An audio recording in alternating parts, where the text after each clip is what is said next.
when I'm looking at these titles that I'm making for the video, this one is going to be how I fucked up in a DM and in email. Very simple, very relatable stories. Everybody in Web3 BD, in Web3 sales, like it doesn't even matter in Web3. Everybody in general, go to market has been there and made these mistakes. So I just wanted to give you a list of things that I kind of did before. I do not feel a lot of shame for them, but this is a normal thing. The point of this video is to explain you what kind of mistakes I did before, and if you're doing them right now, to say you that it's okay, that it's a part of the learning curve. Don't worry about that. Move on.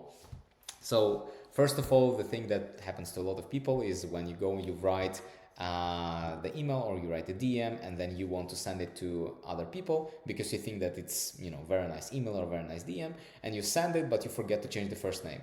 And then, for example, Abigail receives an email, "Hey John," and this looks very bad. Sometimes people can get really pissed off on that, but it's fine. I'm like, if you're doing a lot of active BD and you're personalizing manually and you're doing manual outreach, that's fine. These things are gonna happen. Like, sometimes automation that you have is not always a response. Sometimes, you know, you don't have access to the automation. Sometimes you cannot afford to automate, let's say, DMs on Telegram. So the only thing that you have to do is you have to go and send them manually, and you know, it's a human factor. Don't be hard on yourself. So don't worry about that. Even if the people get really offended, it's okay. I had one guy basically. His name was Steven, and then I think I messaged in the DM. I said, "Hi, Steve." The guy got really pissed off. He blocked me everywhere, and he was like, you know, it wasn't like he left me like with a bad, you know, feeling about myself. And the first, like, I was worrying about that, but then, you know, I realized that it's not my problem. It's his problem. The way that he reacts to things, I cannot control that. I can control how I do react. So just move on. It's okay. Mistakes happen. You can always apologize and say, "Hey, sorry, Abigail," not John. You know the vibe. Next one is gonna be grammar errors. So grammar errors are bad. Like, if they're intentional, it's okay. Sometimes I leave a grammar error intentional to show that I'm in a rush. I don't really care. I don't have time to, you know, for these minorities, and sometimes I don't really have time in them.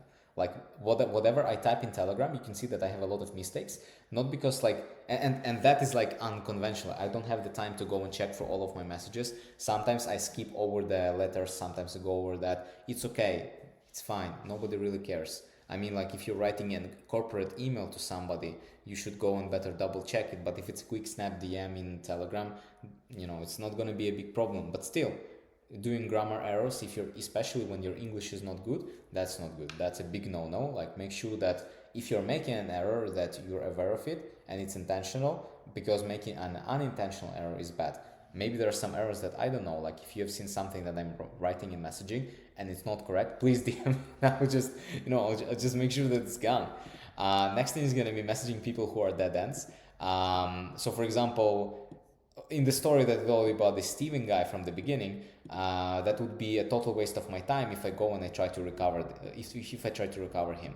Like, he decided that he doesn't want to learn about my tool because I changed like one letter in his name. That's his decision. Me going to him and trying to persuade him that, "Hey Steven, no, come on, like blah blah blah blah blah. This is a good tool. Don't worry about this." Like, it would be a total mistake. Or for example, when you go and you, let's say you have a call with someone who doesn't make a decision. Let's say they're gatekeeper with assistant to the CEO, and then you go and you write the whole huge paragraph to them.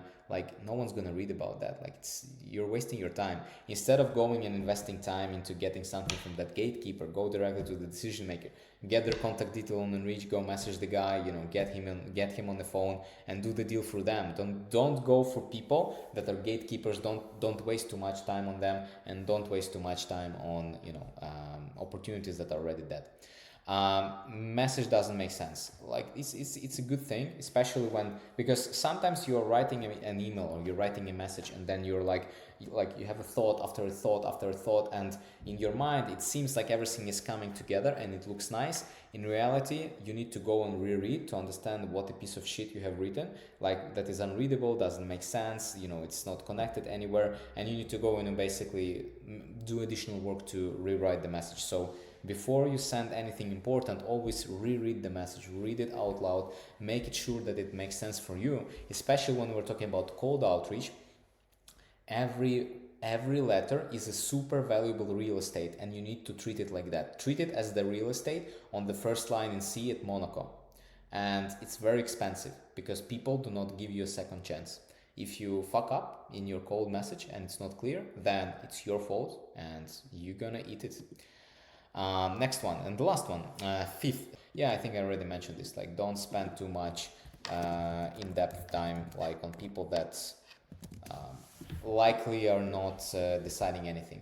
It's better if you go and you spend this time, writing a very good email for the gatekeeper, looking for the contact for the main decision maker, and getting in touch with them. Sometimes you have to sell for the gatekeeper, sometimes not. So see for those opportunities. This is the ways how I've been fucking up, and I hope that you're not fucking up with them right now. If you have another way how you fuck up right now and you're open to share about it, you're not afraid, feel free to go and post and comment. The whole Web3 Sales Gym community is going to be there to go and cheer you up and support you. And if you want to do that in our Web3 Sales Gym community chat, the link is going to be first in the description. Like, subscribe, there's going to be even more value in the other videos. See ya.